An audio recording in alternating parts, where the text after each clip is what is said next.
Of countries with a nuclear arsenal. Today, the head of Iran's Atomic Energy Organization repeated a claim from Iran that they had the technical means to produce an atomic bomb.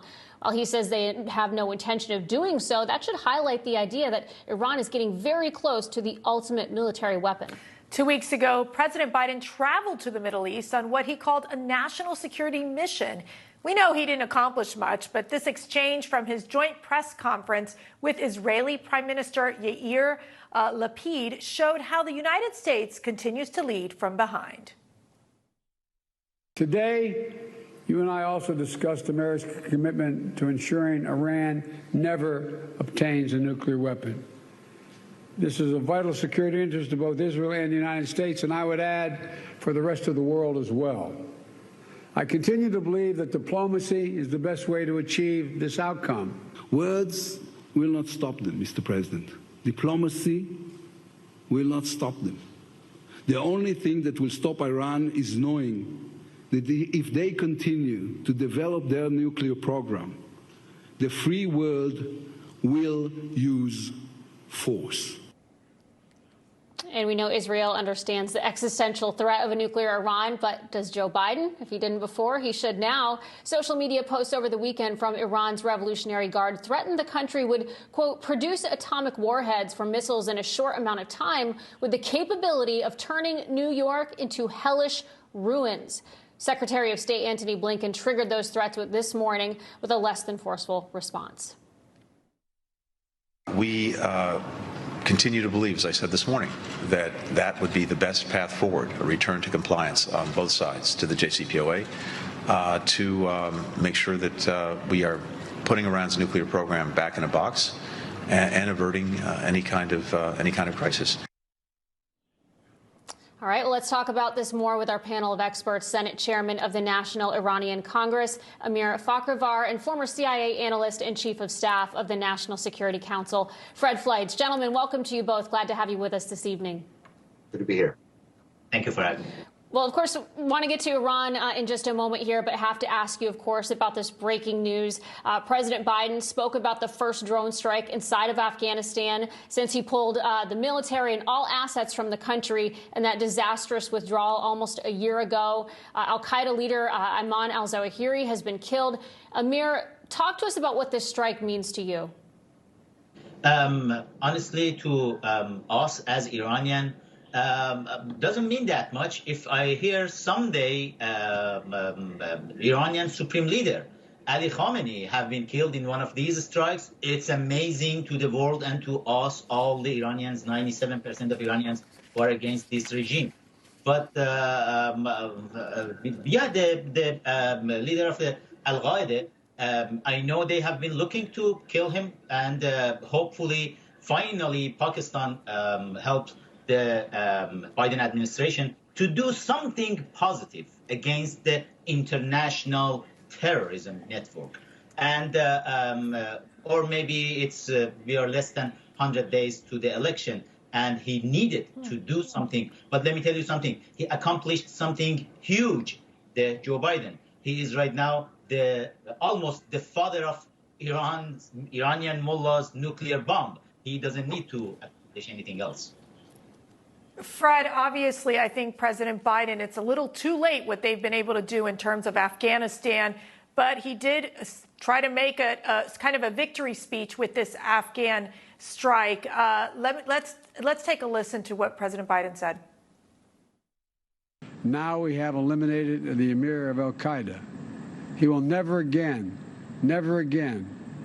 allow Afghanistan to become a terrorist safe haven, because he is gone. And we're going to make sure that nothing else happens. I mean, this is great news, Fred, but does it really make Afghanistan free of terrorism? Well, I hope this is what the president said. I will tell you that Zawahiri is very ill, and his lieutenants have already been named. But look, it's good that he's taken out. He's a real monster. But look, Mercedes, we know that this administration tends to say things that are not true, that later have to be rolled back. There's no Western media on the ground. I want to see Congress confirm this. And I'm really skeptical when something like this happens, you know, on the one-year anniversary of the disastrous U.S. withdrawal from Afghanistan and just before the midterm elections. Biden just happens to take out the head of al-Qaeda, I'm skeptical.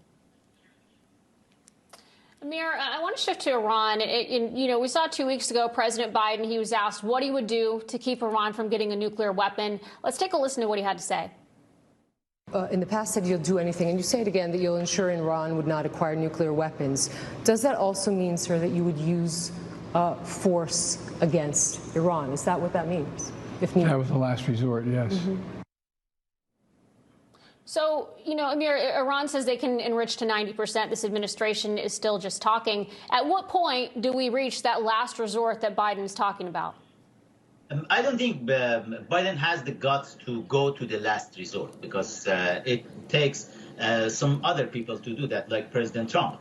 But we'll wait for that one. But about the President Biden's weakness, regime could see it for years, for decades.